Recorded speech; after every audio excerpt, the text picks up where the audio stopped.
Good morning, good afternoon, good evening, wherever you are. I'm in Borjomi and I'm looking how the lighting is working in this live stream to Facebook.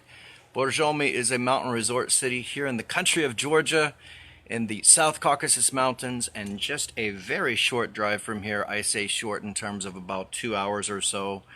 If you get a fast taxi driver, which I had one here the other day from Maxime Taxi Driver, I got out here for about $30 from Tbilisi, the capital city of this country, in the South Caucasus Mountains, and the Black Sea coast is typically about another two and a half hour drive or so over to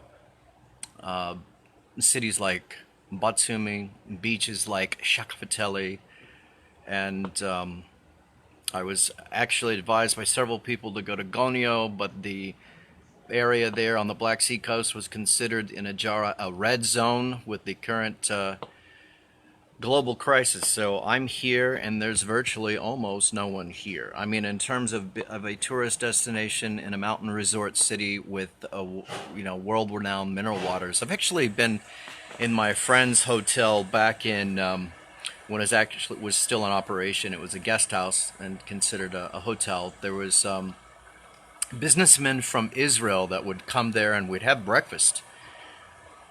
And they'd come in and they would come here. They were coming here to buy Borjomi and have it shipped over to Israel. So this is, it's really premium product and some of the best mineral water in the world. Yesterday I actually took a video of the marquee or the plaque on the history and the actual breakdown of the actual minerals in the water. And it was established here in 1890, this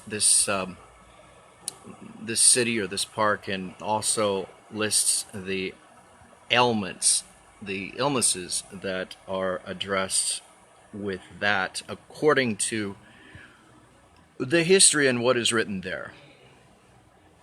So I've just put together a playlist. I've got films. I've got so many films, I've forgotten how many films and where and what. Seriously, I've got over 1,200 films. Actually, the exact number the other day when I was at a radio cafe in Tbilisi. Love Sergey's posts. He posted a film of a cat playing on a rug yesterday. I just filmed the cat on these stairs right here, right next to me. Excellent material, by the way. No joke, this is what we would use in Missouri for nursing care business. And why is that? Because these are slip resistant.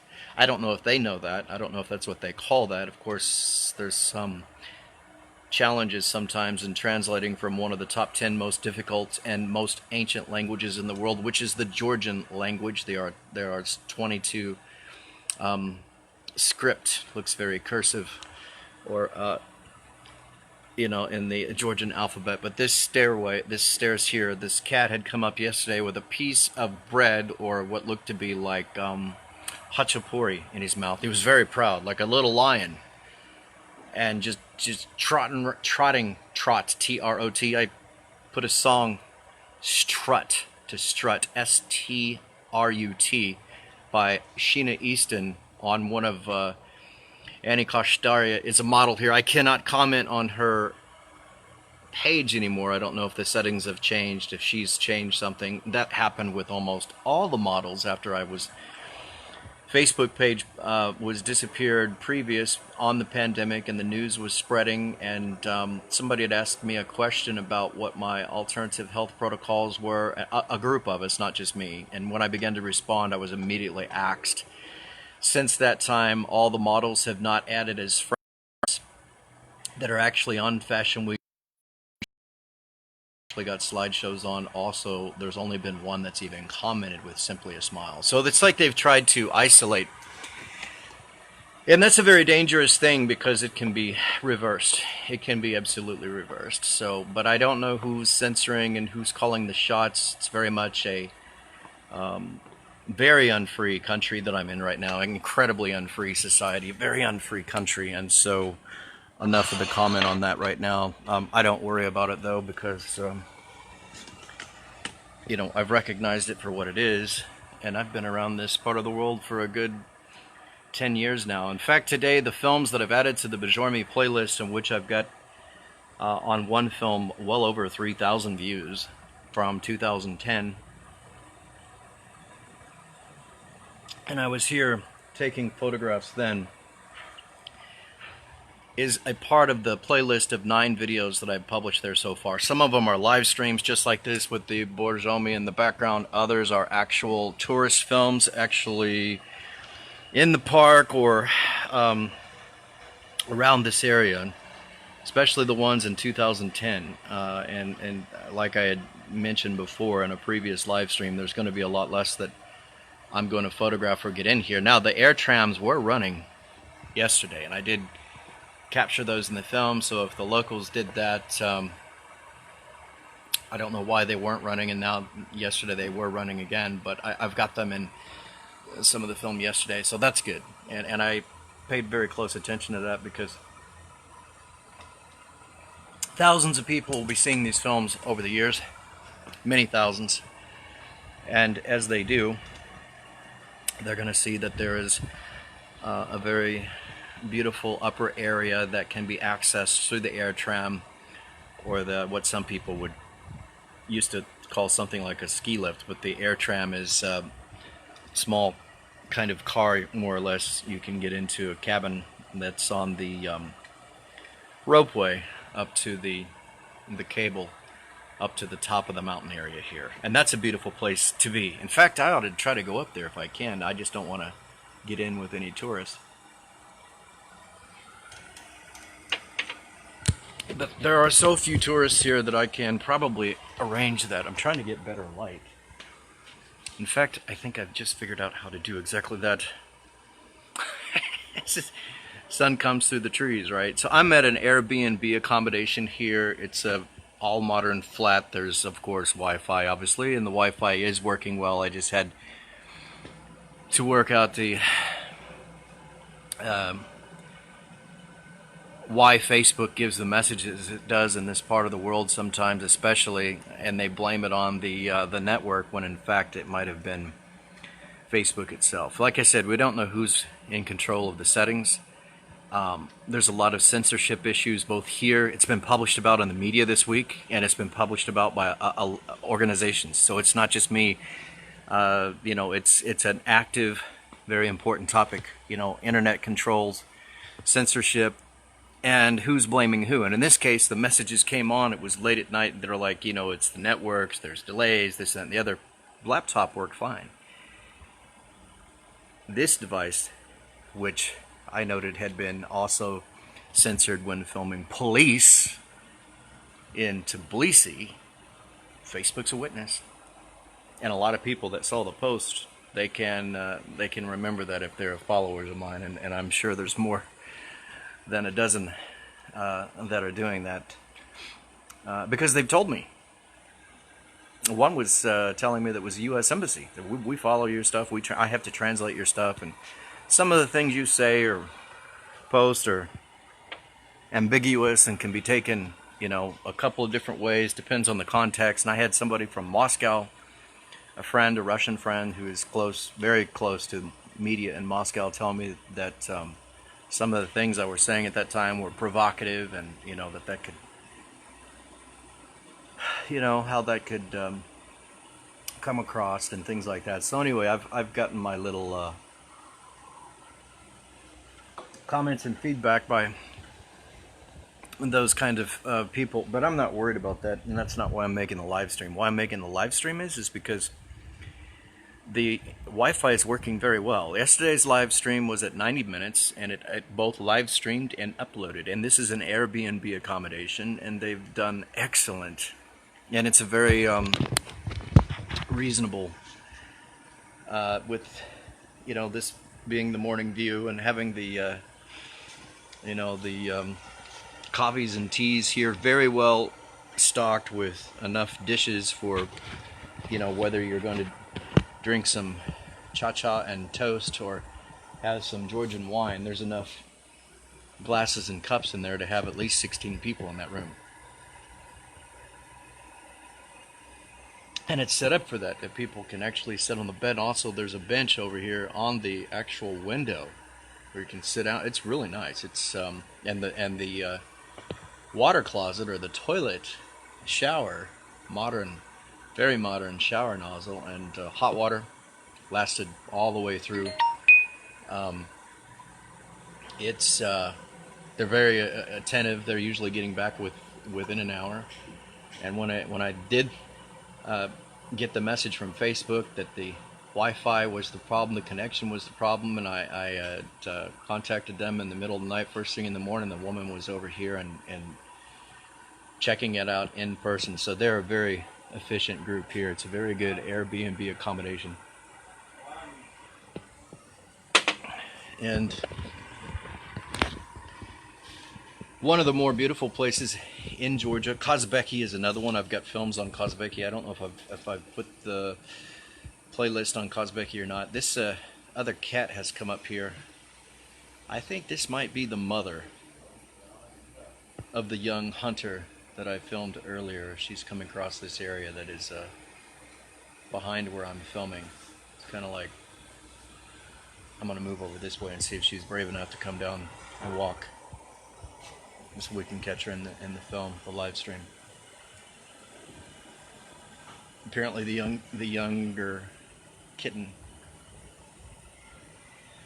had never been filmed before, or sure as hell didn't act like they knew what the hell a camera was, but that's okay.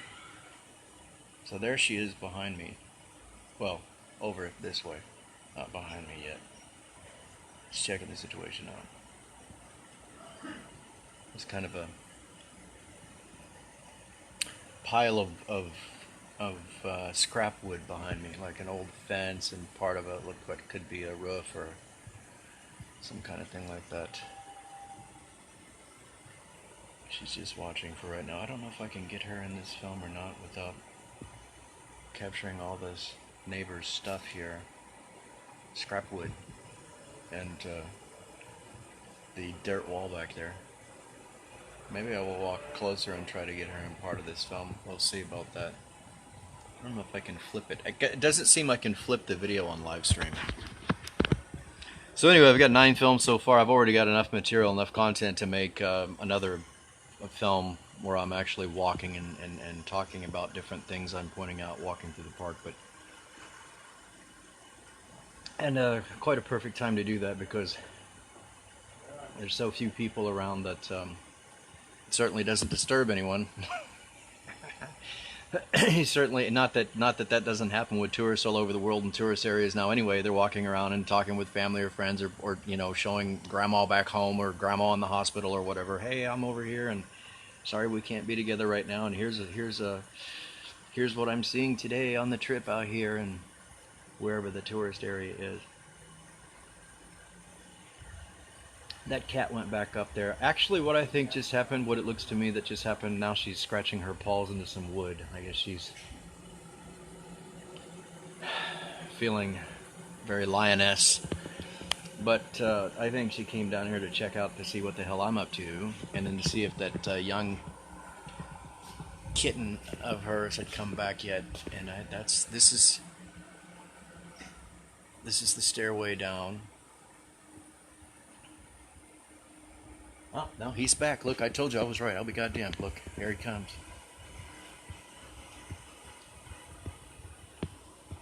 But that's who she's looking for.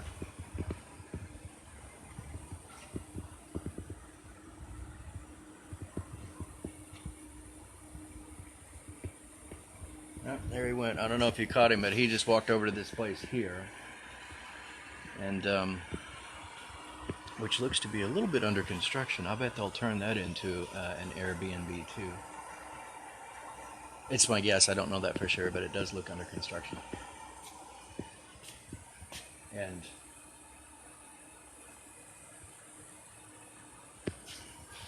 But there's always the Crown Plaza, and I only saw one guest out there, a beautiful woman, a model-looking woman. I don't know what her profession is, but she was the only guest I saw on the balcony at the hotel. Well, maybe that's just what it is. Maybe she's modeling for the hotel. But I got the laptop out here this morning. Not sure what. The audio I stripped from the mountain stream and actually fell asleep listening to that. It is so relaxing. Had the pure mountain air, the fresh mountain air to the, and I'm not making this up. This is honest to God's truth. And this is the second, third reason why I'd come up here, because I read about Billy Edward Albert Meyer that he got super ill, really deathly ill, and he was brought to a force, I believe, and maybe it was Canada. I don't know why Switzerland wouldn't have worked. Anyway, there's an interesting story about the healing effects of being in nature, especially pine and cedar and, real deep forests. And I myself love the smell of cedar and redwood. Anyway, when I was down at the mountain stream yesterday, it was so pure, the air. But in Tbilisi, it was just like kind of dusty and not so much because of the city itself, perhaps, but just through the location. And typically, when you're in the forest like that, and the air was rushing through with the stream, almost as if the stream itself was whipping up some of the breeze that was coming through there. There goes that kitten. Let's see if I can capture him right there. There'll be a wall of dirt back here. Let's see if I can catch him. No! He's gone. Jump. So, maybe I can get... I don't know if I can stand up there. I don't know. No. There he is. There he is right there. That's it. Right above my 2 fingers. That's where he's at.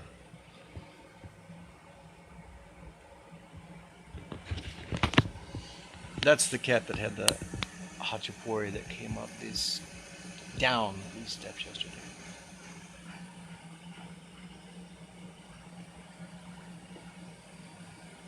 No, came up. Took it up there. So his mother's up there. They must be staying up there somewhere. But back to this fresh air down there. It's really, really nice. It is quite the best situation. There was a stream behind the house that we had on that we grew up on, the Eastwood. There was about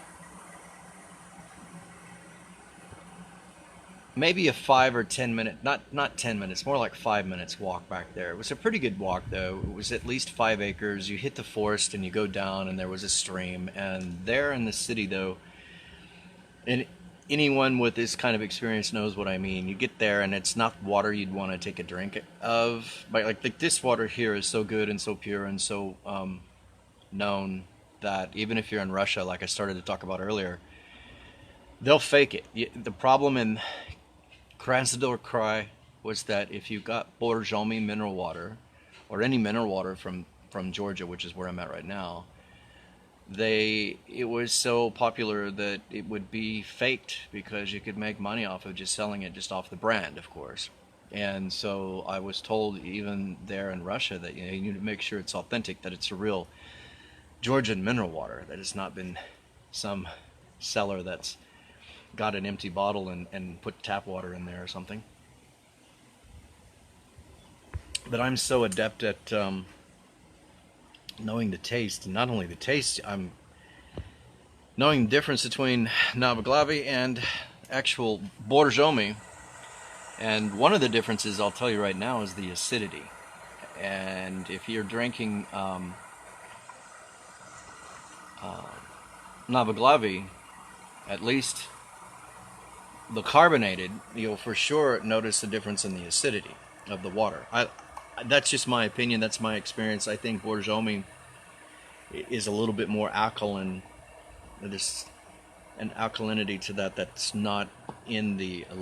I don't know about Likani so much, but Likani and Navaglavi, I don't prefer that as much as Borjomi. Borjomi is number one in my opinion. And it's interesting, they were the sponsors on Mercedes-Benz Fashion Week back in November, October last year in 2019, and we were given all the Borjomi that we needed was for free right there between shows.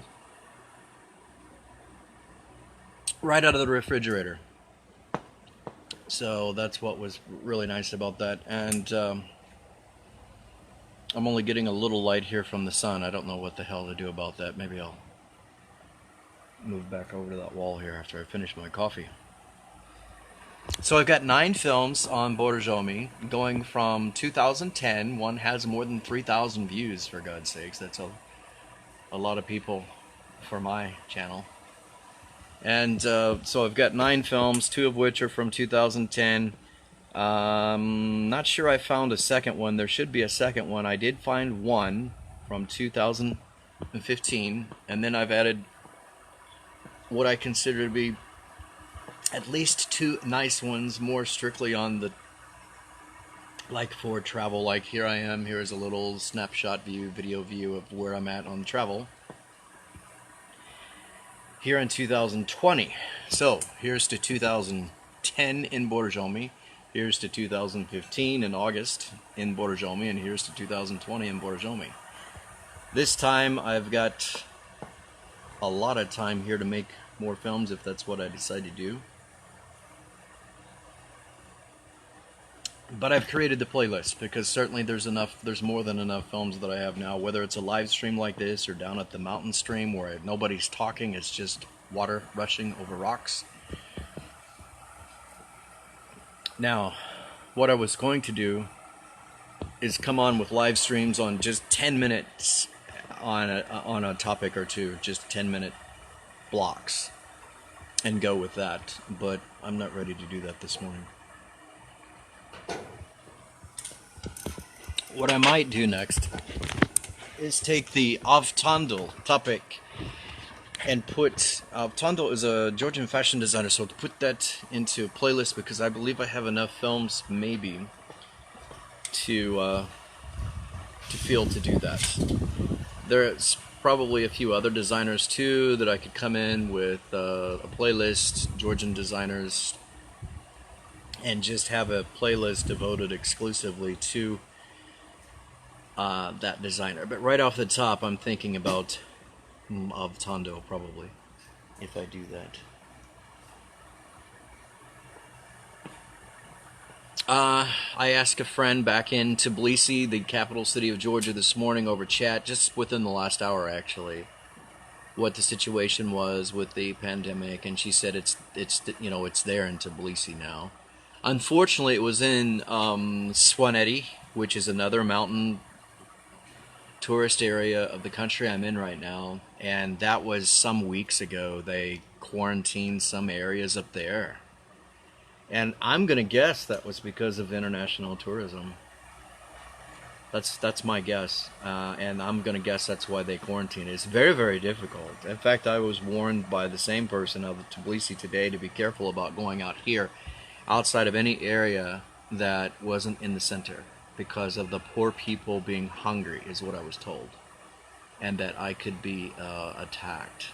So times are very difficult. When I was in the tourist area, the old city in Tbilisi, about 50 to 75%, I'm purely guessing, but visually just looking, seeing the number of for rent signs on businesses there in the old town, on what would be considered like the tourist area, the tourist street, the main street. People would come down and shop and spend time in the cafes or the stores and the souvenir shops and things like that. They were at least, I would say, 70% dead. They were gone. The stores were empty. There were for rent signs. I actually yesterday here saw probably at least 20 or 30 for rent signs on the main area of the like for apartments here, like where normally people would come in and maybe they're renting an apartment for a month or something like that. Maybe they're coming in from a neighboring country or from a country in the region, or maybe somewhere else even in the world, and they're coming in here and staying maybe for the whole summer, maybe for the month or something like that. And there were just for rent signs everywhere. Everywhere. So, and back in 2010 when I was here, it was by word of mouth, pretty much. Or there might have been like maybe a sign or two here or there, but that would be much more rare. But now it's I looked at one of the buildings like right next to the park, and it's like for rent, phone numbers. It's pretty empty, and the same was in Tbilisi. So it's hit very, very hard here. In fact, I think the one of the prime minister had been quoted in some media that that'll be one of their main concerns too, is recovering from the economic devastation from this pandemic. But it's visually, from a country that would rely heavily on tourism as one of its economic sectors, very important economic sector. At least that's what they had said for years. Is well, they're devastated right now. Let's just be honest. Let's just be brutally honest. They are devastated. It is devastation. So, something to keep in mind. As for me, I'll walk away with at least a minimum of 10 films in the playlist on this country. There will be at least 6 that are worthy of, what I would call tourist style. Like, here's my trip here to Borjomi, and here's some of the beautiful things and things worth coming to 3 different times over, 20 years. It's worth traveling back to this place right here. 2010, 2015, 2020. So, actually, that's going to be 15 years, sorry. 15 years. In my case. Because the first trip was 2010, and then in August 2015, and now in September of 2020. So that's how I'll wrap that up with that playlist. And I went in and I realized that I dominate the search. If you deal with YouTube on the topic of Borjomi, I dominate that in terms of one of the older travel videos, in terms of mid-range, and in terms of the latest right now at the moment, and also in terms of the amount of films and photos. I dominate the search engine. If you type in those topics, I dominate there, and that's very often the situation on this country. If I come into an area or a topic or a situation when it comes to the Google, YouTube, all that, I dominate that stuff. So, but still haven't been paid a dime from YouTube. They claim they may have sent something out one time. If they did, maybe they did, maybe they didn't. But if they did, I never saw it in the first place. So, and then they're saying, well, there's this rule now, and they've set it for you've got to come up with $100 worth of ad revenue. But I've actually officially only qualified for monetization on August 15, and I've only officially got in the last step for the final application process in terms of confirming some stuff for Google AdSense. That was just a couple of days. That was just before I traveled up here. So I've got 1,222 films according to a notification I got on while I was live streaming, but it was coming from YouTube when I was at Radio Cafe a few days ago when I was back in Tbilisi. And I'd never seen that before either. It's like a whole new dashboard popped up. Maybe it was the mobile app from YouTube that I had on the mobile device, and maybe that's why it was showing all that new data, that new information. But at the same time, I was waiting from Google AdSense for the data that they claim there will be more insights and specific data that will come up on the YouTube metrics and analytics when they come online. But I haven't seen that yet either, so I'm just kind of waiting for all that stuff. I've not been very impressed with technology, and quite frankly, it appears to me that the tech companies have been affected also by the current pandemic, and some of them have outright said so. You get the notice on YouTube that, well, there could be problems with this because the pandemic, and it's like as if though they don't have enough people, or because they don't have the people at the office, maybe they're working at home instead, that kind of thing, that their services are less than optimal. On a positive note, especially for us in Missouri, and speaking of internet companies, massive internet companies, some of the big big boys on the block. Let's get away from Google. Let's move to Amazon. Amazon is opening its store in St. Louis, Missouri.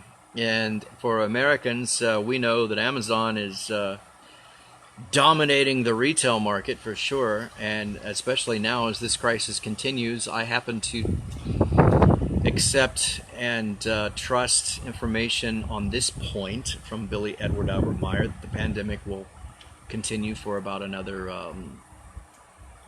2, maybe 3 years in terms of that aspect of it, that part of it. And so therefore the impact on the economy will be significant, but companies like Amazon coming in with a brick and mortar, like actual physical store on the ground in St. Louis is quite interesting, and it's good for our state. It's good for the Midwest because every little bit of sunshine or rain they can get in an economic way right now is going to be a blessing. So although I'm talking to family and friends back home and they're like, man, there's so many jobs here, there's not enough people working, they can't find enough help. They blame the stimulus package or unemployment as part of that. Also, I think that when the Trump administration came in, this is an idea that I've had, but I don't have any proof of it. But I've just wondered how much their policy of going after illegal immigration, which I agree they should do and they should have done both. But I wonder how much of that would have flipped up the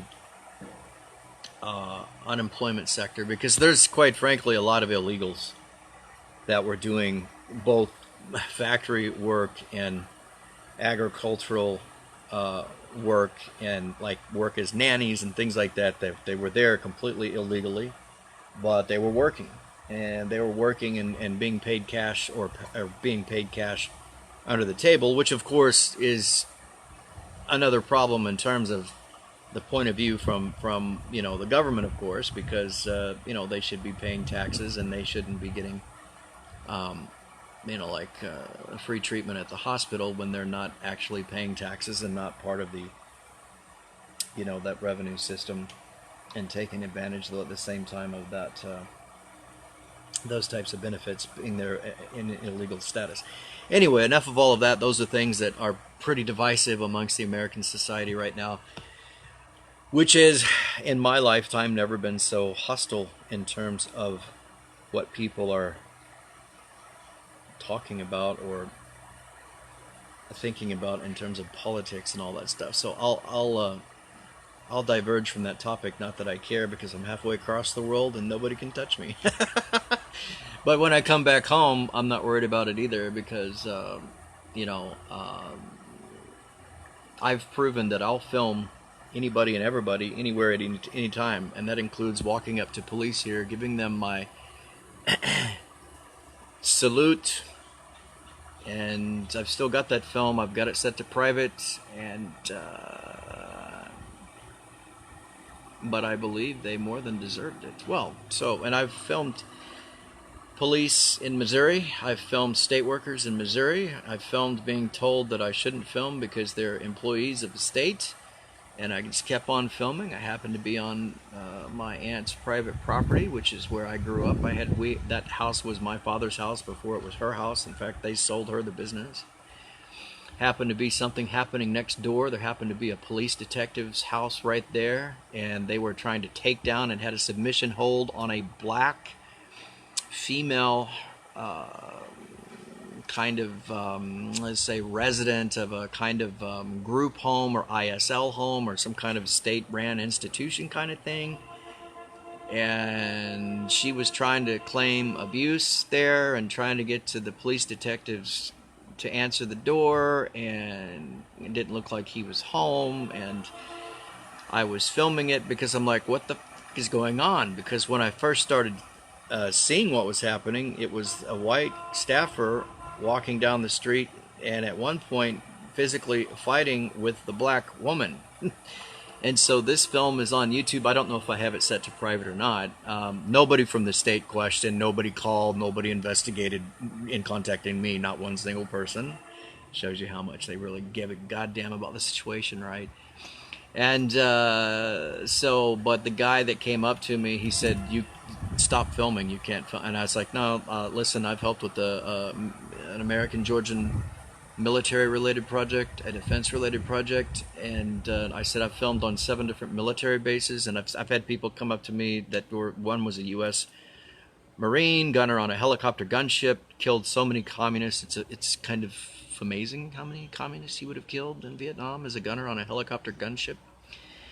He being the gunner. He was a martial police officer for 30 years. We cared for him in his final days. I say we. I was only there for a few weeks at a time over the years. My mother runs the nursing home that he was in, but I was asked to take him out to the cancer treatment, the chemotherapy treatments at the local hospital cancer treatment center a few times, and we had a few conversations together then. And also in the kitchen one time, he's like, "Michael, I don't understand.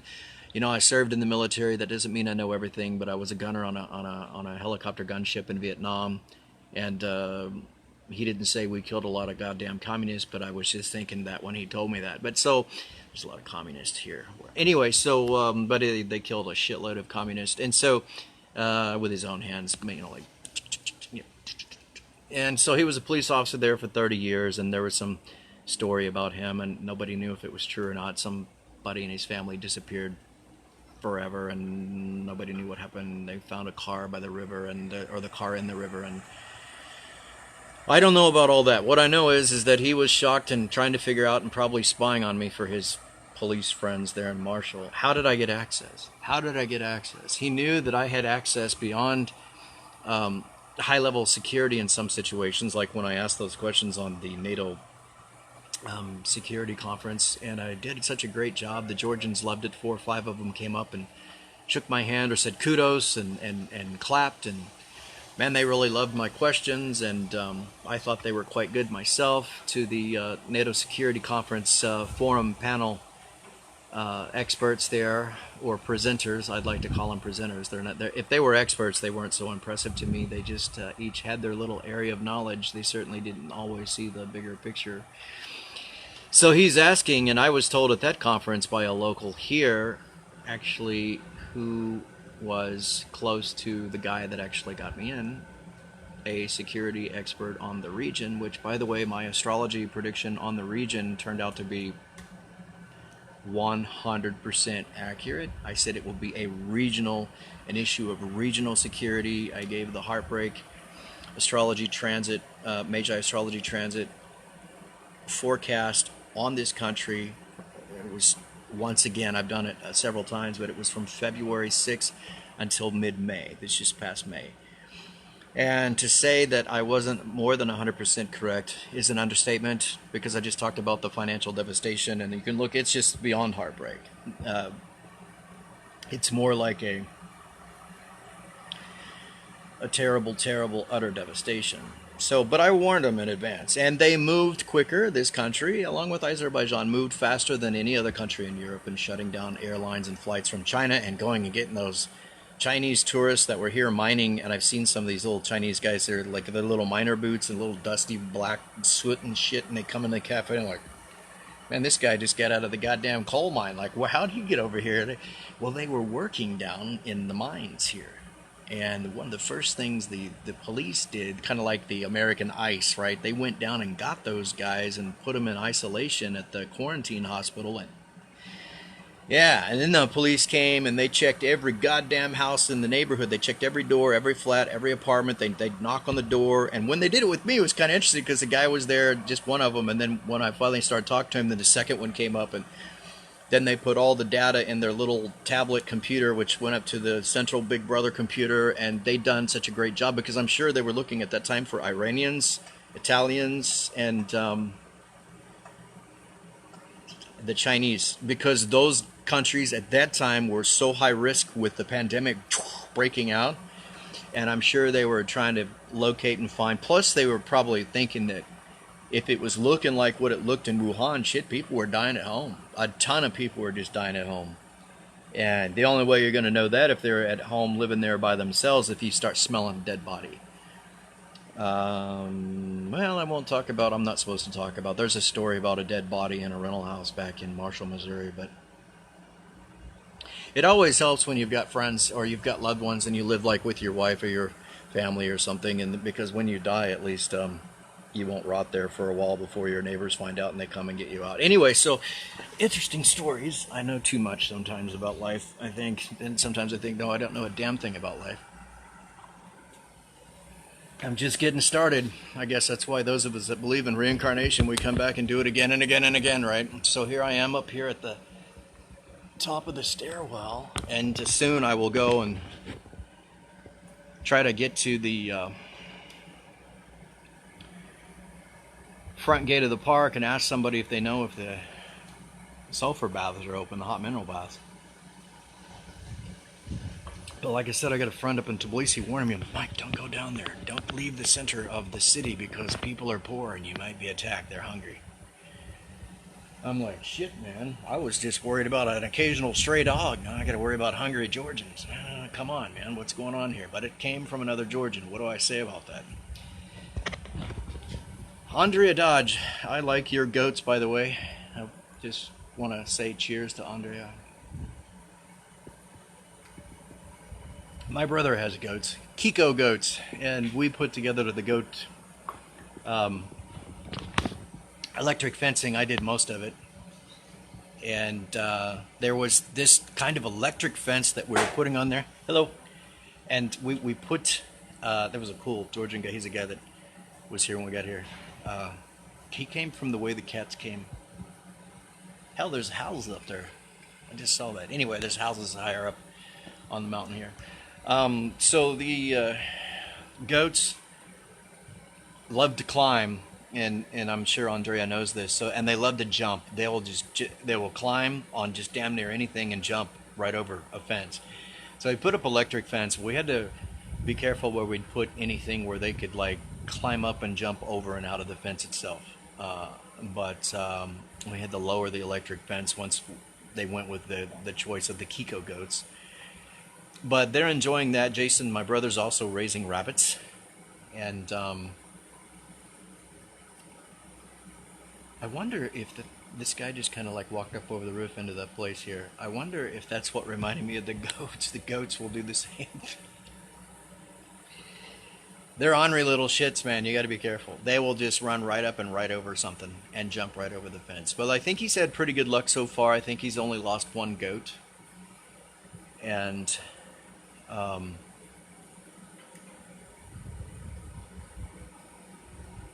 asked him, I said, well, have you given them a name? He won't do that because, you know, they may have to. I don't know if he's going to just eat them or sell them. You know, like I don't think. I think he's mainly looking at selling goats. The rabbits, we have eaten rabbit meat. Rabbit meat is pretty good, and it's really, those that don't know, raising rabbits is an excellent choice if you like to have meat to eat, and a lot of it, because rabbits reproduce quite well and quite frequently, and that is an excellent way to produce meat. I don't know if I've asked him about chickens. I've raised chickens. I had a chicken house with about 15 or 16. I like to have like an exotic choice, so I had the Turkin chickens, which look like a cross between turkeys and chickens, but I'm not exactly sure if they were actually officially hybrid turkeys and chickens. They were called Turkins. Nothing related to Turkey, which is just right near here, the country of Turkey.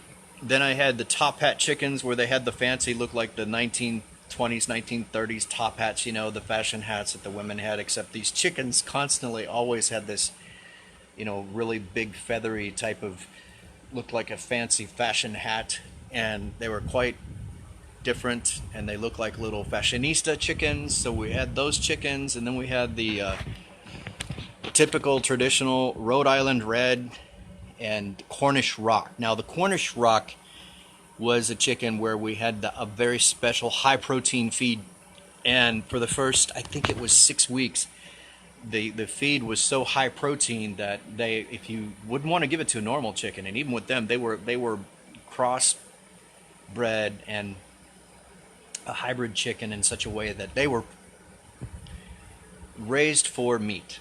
So they were raised for the slaughter, for the kitchen table, let's say. So within 6 weeks, you give them this high protein feed, and they would get so fat so quick that they might not even be able to walk if you gave it to the wrong chickens. You had to be careful, like what percentage protein you were giving your chickens. But I had a place there in Marshall, as I was working for the family business. I was administrative assistant. I lived right next door. So we had it to where somehow for a couple of years, maybe a year, I got away with, they were able to just like walk around. And so they were, in a sense, they were free range, but it was in the city limits still, although just 1, 2, 3 houses, about 3 houses down, you'd go across this small city street, and there was an entire field which would either have like cattle or a crop, like I don't know about if it was corn or soybeans or wheat. Those are the typical 3 crops on the agricultural fields there. Farms in Saline County, the largest agricultural, in terms of livestock thing going on there, of course, was cattle, and I think probably still is. So that gives you an idea of the scenario. It wasn't like I was downtown Kansas City, but I was in an apartment in Tbilisi one time, and next door there was a goddamn chicken. And I couldn't figure out what was going on because the pigeons were looking over, and they're like, they were intrigued with something, and I couldn't figure out what, because the chicken was nowhere to be seen until one day I was able to see his head. And so it was like a villager there in Tbilisi that was raising chickens next door at the apartment. So I thought it would be fun to get an audio recording of pigeons calling to each other, and I did that, and I played it through the internet, through the computer, and it actually that actually caused them to respond. So instead of flying over to the chicken, they'd actually fly over to my balcony, and then I would take a few photos and stuff, because they were wanting to know, like, where's this other pigeon, and they had a particular call. They were actually really communicating with each other, and those specific calls is what I would play, and then watch the pigeons would come over. But really what was going on, what I determined, what it looked to me like, is that chicken over there on the balcony was kind of like, what the hell am I doing here? I'm in Tbilisi. I'm on this goddamn balcony. I can't leave. I can't fly out, and I'm just laying eggs. And these pigeons would come over here kind of like, mocking, kind of a spy mission. Actually, it looks like they were trying to figure out what was going on themselves, but then they would look like they were just mocking the chicken. And I don't think that the chicken appreciated that very much. So enough about my talks on cats and chickens and warnings from friends in Tbilisi about hungry Georgians here that might attack me if I go down to the sulfur baths, to stay in the center of the city. What are they going to do? Eat me? Now, one girl did say that the Georgians were engaging in cannibalism, that her government source had told her that.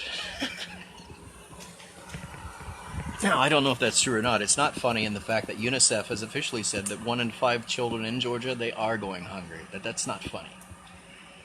The second point is that before the pandemic, and this is several months before the pandemic, I wrote on Facebook that it was a Holocaust because some of the children's faces getting on the buses there, the marshutka, or even the city, like tour style buses. They've got really nice new buses there now. They've done a great job in getting new buses in and some other things like that, but their faces were hollow, and they were already, a lot of the youth here, going hungry. Food prices had gone up. The basic cost of basic food staples, to cook from scratch at home, had gone up. One of the parliamentarians here had argued that that was not true, that there weren't children going hungry, and that's a goddamn lie. And since it's election time, whatever the positive and negatives are, I can just offer up the fact that before the pandemic, the children were, a large portion of the children were going hungry, and that was what I saw right there in Tbilisi. Why may it matter to fellow Americans? Not my problem, but what I can say is that it might be of interest to other Americans because they give more U.S. aid and financial assistance per capita to this tiny country of 4 million people than any other country in the world. Now, I have seen some say that Israel gets more. However, the American Heritage Foundation, a conservative think tank and influence on U.S. foreign policy, has an article that does state the fact that Georgia has been the #1 recipient of U.S. aid per capita. So for the American people, if they don't know that, that's a rather tragic and horrifically tragic story at that, because of the fact that obviously there's so much mismanagement and corruption. I like to spell corruption in this case with a K, as in capital K, as in king of corruption right here, because if they've still got that kind of horrific problem of child hunger and poverty to that extent in this country, while yet being the largest recipient per capita of U.S. aid in the world right here, above all other countries, that's a fucking horror. Horro, not whore, Whore. Yes, I have to keep mind of my English. It's been a while since I've been around my own Native American English speaking brothers and sisters and my people. That's a little bit of a tragic story, isn't it? Yes, it is. If you're a fellow American, fellow sister, if you're another American citizen like I am, let's get away from the gender stuff, right? Not that I give a damn. I'm just thinking of the people out there listening that might be trying to figure out if I've said things correctly or politically correct or not, which I don't care, or I shouldn't care, or did I just care? Anyway, that's on a very serious note. That is sick. That's sick. But yes, there was a parliamentarian that said, and I know it's dark now, it's a dark topic, at least on my video here, my face. Look behind me, it's beautiful. At least on that topic, is it crazy enough for a parliamentarian to have actually argued the truth on that point? I mean, what is that? It's tragic. It's really sick. It is. It's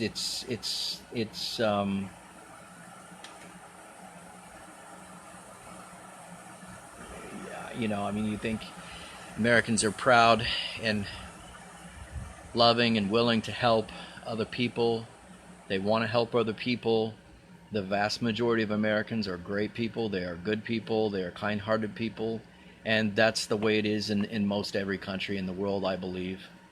I've been in quite a few of them, longer or shorter periods of time. But I don't believe that many Americans would like the story that I just told and to know that truth in reality, because it's their money, it's their intentions, it's their sacrifice, it's their gift, it's their intention.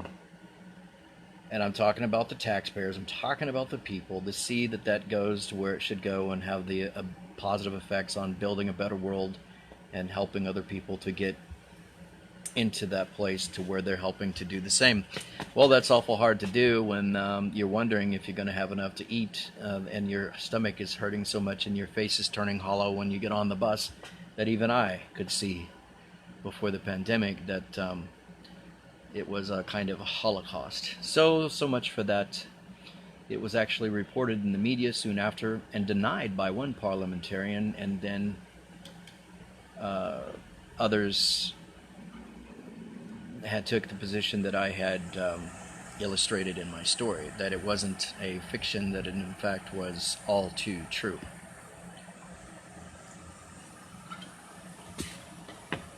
I am reminded thus of Russian President Putin's speech, which was reported on in the media, in which one news article I shared to my Facebook wall, and which said something like, they should give up on these economic sanctions now because of the current crisis. People, the nations, should be more kind to each other. And I'm not quoting him exactly because I know damn good and well I would have to go back and find a expert Russian to English interpreter or translator and find out if the news sources that put his words into print were accurate or not. In fact, I'd have to see an actual official transcript of the speech. And even then, I know that the Russian language can be so deep and complex and rich that it cannot be. It's impossible to translate some words from the Russian accurately into English. It's impossible in some cases. It's the same with the German language. It's not possible to translate some of the words from the German into English inaccurate and inadequately. It's not possible. Same with the Russian language. So when the article had mentioned that he said we should be ready to take radical measures in dealing with the pandemic, that is not something that Putin would say, in my opinion. It's not something that he would want to be quoted to be saying, although those that are watching this, if there are many, would say, I'm sure there's enough, believe me, there's some experts. That's real experts from more than one country. Again, I know because they've told me from these years. That exactly is why when I saw that word used in allegedly what he said, I would have to go back and find out exactly which word that was in the Russian and find out the possibilities and how that was translated. They don't like radicalism. They don't use radicalism. That's not in their mentality. I'd really have to go back and find out exactly how that Russian word could be translated. Now, fortunately, I have a friend that actually went to university and studied Russian language at a university level. Actually studied the Russian language. And I could ask her, once I find the original source text on his speech, and find out exactly where he allegedly used the Russian word, which allegedly translates into radical. As I don't believe, maybe it's true, but I find that hard to believe, that that's the correct translation of the word that he used. That's just what I think. Now,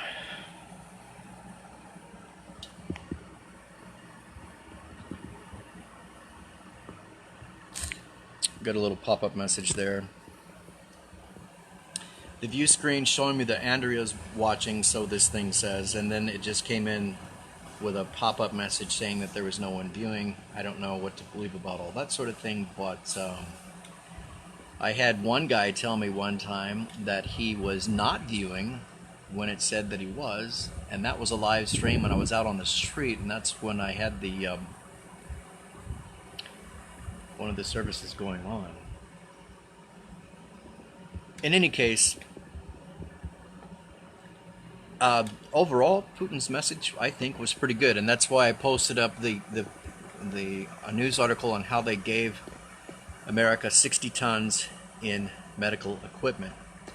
I had another friend tell me, well, he's a showman. He likes to be a show person, and I can believe that. I saw documentary films on him. I've studied him quite well enough, and I know what he thinks of the media and the power of the media. And whether his intentions were pure or not, and all that sort of thing, it's a good gesture, and it's a noble gesture, and X out all the negative things about him. We could do the same with me or not. It's a good gesture, and I appreciate that, so I just brought that up. And certainly his message overall in that particular sense, I think, is... I just got that pop-up message again, and it's interrupting me, but it won't interrupt my focus on what I'm saying. It's a good message that Putin had in that speech. It's an important one. It's a relevant one because we're at this time where it is a crisis, really. It's a crisis that I'm afraid too many might fail on those points that the Russian president tried to address, or did address. He didn't try, he did address them.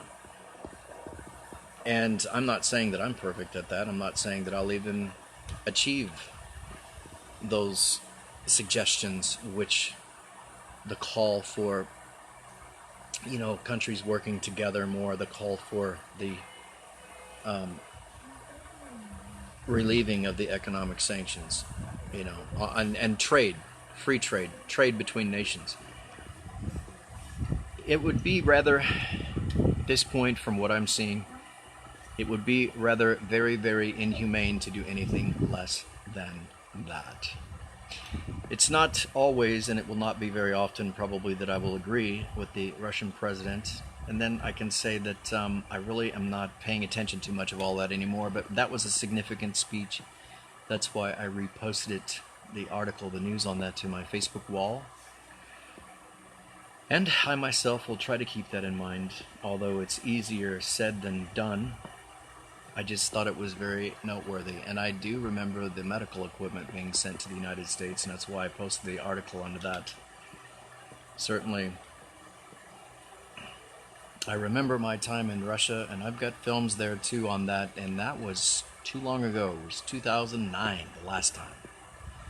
Unfortunately, I don't have any films from my time in Kislovodsk in the North Caucasus area, or area north of the North Caucasus. Krasnodar Krai also. I don't. I do have films from 2009, but in Krasnodar Krai. I don't have films from Kislovodsk, unfortunately. That would have been May 2005. So, but there's a song by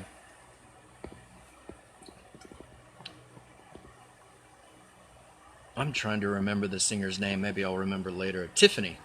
And it's, I think we're alone now. And it reminded me of the situation in Russia. I've told this too many times. Elena would get frustrated because the Russian people had so many questions and wanted to talk.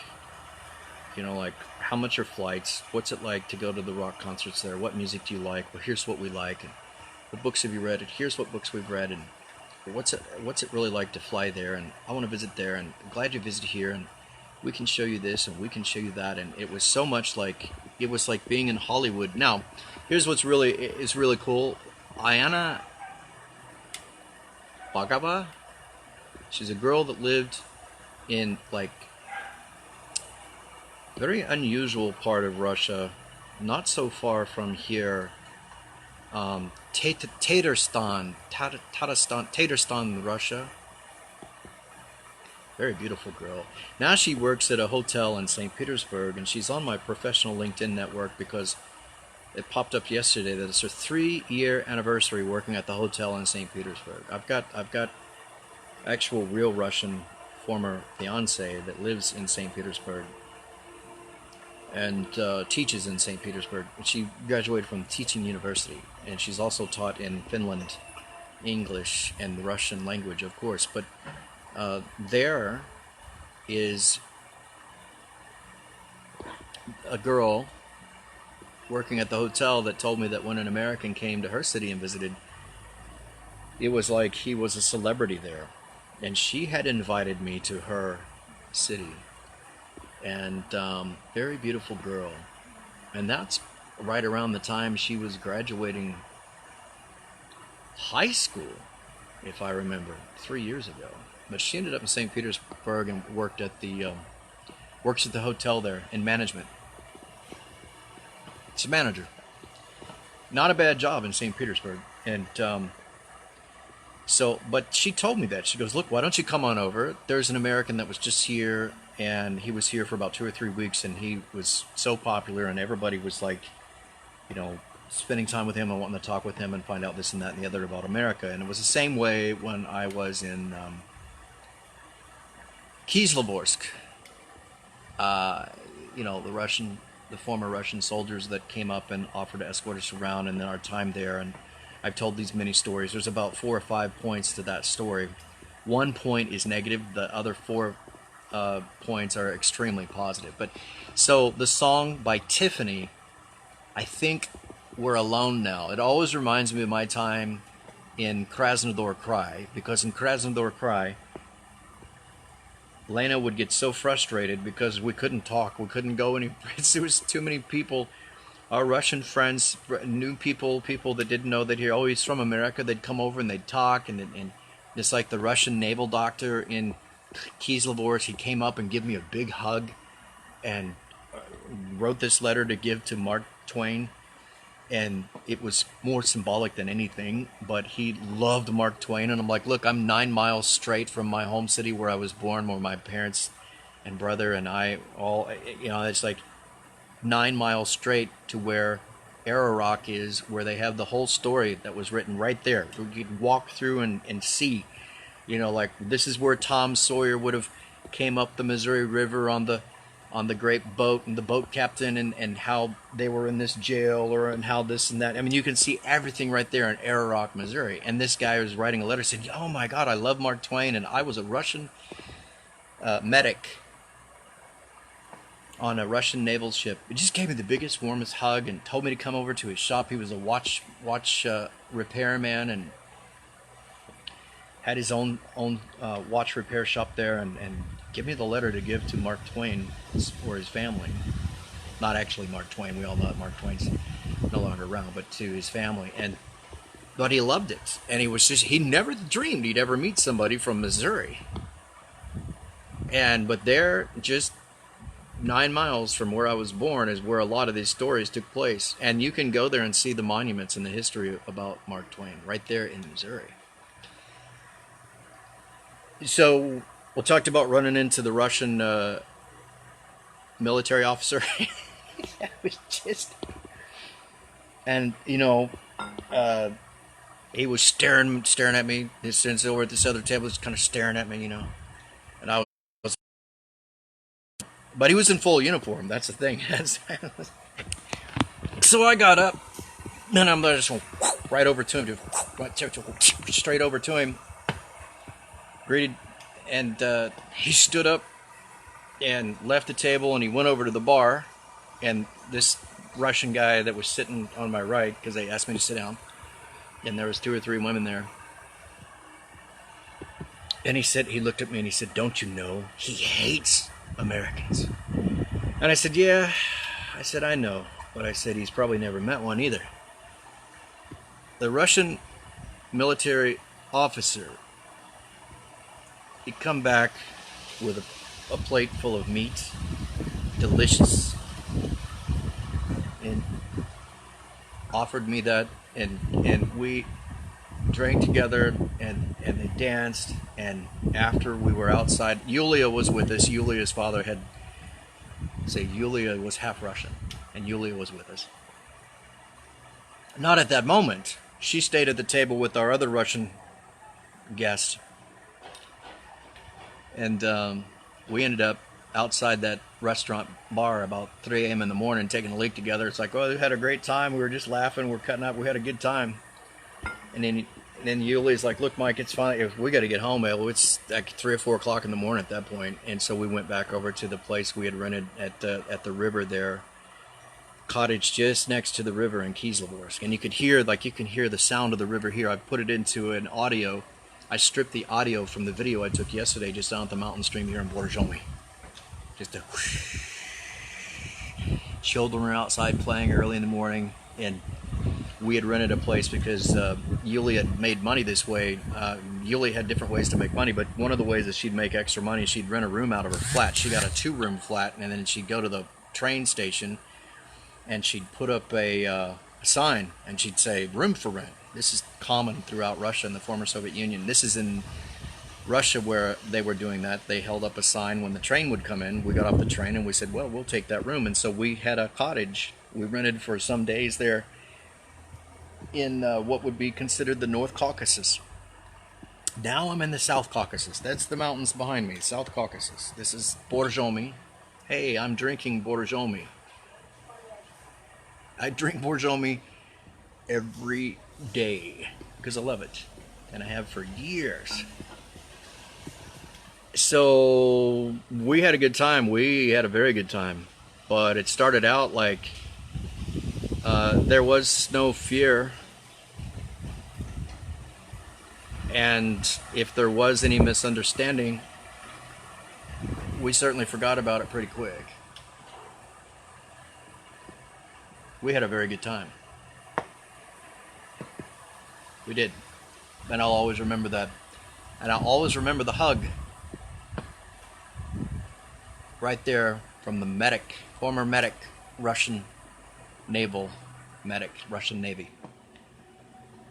Mark Twain. They love to read, and it's a great strength and a great cultural richness, because he knew, and I knew he knew when he said Mark Twain. I knew he knew. It's like, oh my God, it's like, it's almost as if though he's been to Arrow Rock, Missouri. He has seen in his mind, he has seen the whole Mark Twain story, the whole Tom Sawyer, the whole everything, you know, like just the jail there, you know, the little old Missouri jail where they, the riverboat, the barges, the everything there, and I'm like, oh my God, he knows my area of the United States better than anybody because he's read about it.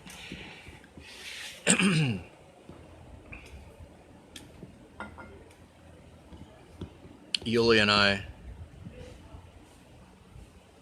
we had a very good, interesting time. Like I said, outside of almost being kidnapped up there, that was a different story. But thankfully, the Russian checkpoint soldier was around to drive us on back in after our experience with the Islamic Russians, if you will. We were warned. We were warned by both the U.S. Embassy and the Russian people. Warned Yulia, don't spend time with them. Don't be around them because they're not going to be. U.S. State Department had the warning up, but we have our choice, and we chose to go, and I'm glad we went. We had a good time too until they turned on us and started to talk about bad things. The thing is that I just don't have any fear because I've been feared. I'm the one that was feared. By 2000, I'm the one that had 60 witnesses in a fight in which I can forget about 75%. I could lose an arm or a leg and still fight better and more deadly than 90% of anyone on the planet. I just don't have any fear when it comes to that. I'm the one that people came to, my college friends came to, if there was a fight, if there was going to be a fight, some of them a lot bigger and a lot more than I. Just trained with a U.S. military instructor. Hapkido is a very, very, more than 3,000 moves. It's child's play for me. I just can take an 89-year-old small woman in Hapkido. She can put you across the room in about 2-3 seconds. She can sweep you off your feet. She can kill you if she has a level of proficiency in Hapkido.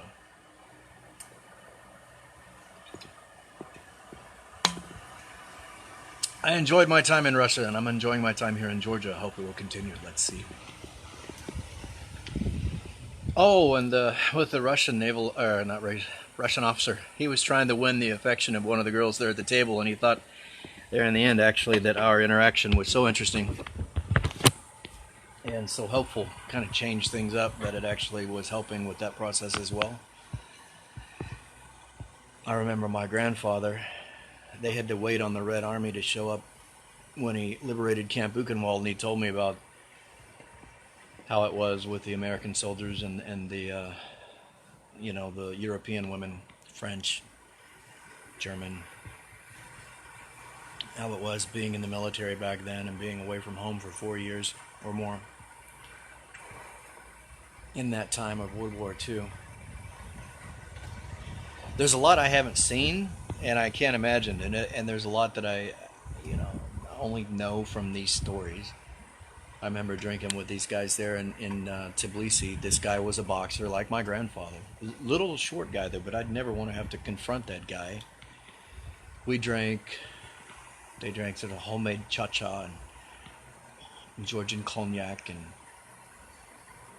And these are the guys that our grandfathers all fought the same war together, all fought on the same side. Now, when I talk about the girl that invited me to Tatarstan, I have to look that up to see if I'm spelling that right, as I spelled it earlier. She's now in St. Petersburg. She had invited me over before she moved to St. Petersburg. Because in Russia, we have to be careful. They're really treated like celebrities. That's why even the guys from Chechnya that was out on the Kuban River, he squatted down and they were cooking some the meat on the stick out there, and he invited us to come over to them. He came over to us, and Lena, they were so Russians are in that area. They're pretty damn scared of the Chechnyans, and I'm like, he seemed really friendly to me. And she's like, no, took my hand and just ran. She took my hand, and I'm like, man, I'm sorry to the Chechnyan guy. And I'm like, no, we just ran on up. She just kept running. She looked back, and I'm like, shit. If I don't, I had no choice. I had to run away with Lena, and otherwise we'd have been cooking there on the river. But no, she did that often. She'd take me by the hand and run because we just couldn't stop talking with the Russian friends. We talk about, they were so curious, culturally curious on travel, and curious on literature, curious on music, and curious about my country and I travel, and I was curious about their country and their travel. And Elena would get tired of waiting and get tired of everybody trying to take our attention. We couldn't get to where we wanted to go, and she was a bit jealous too. I'll say that was a part of it too. But she'd grab me by the hand and run.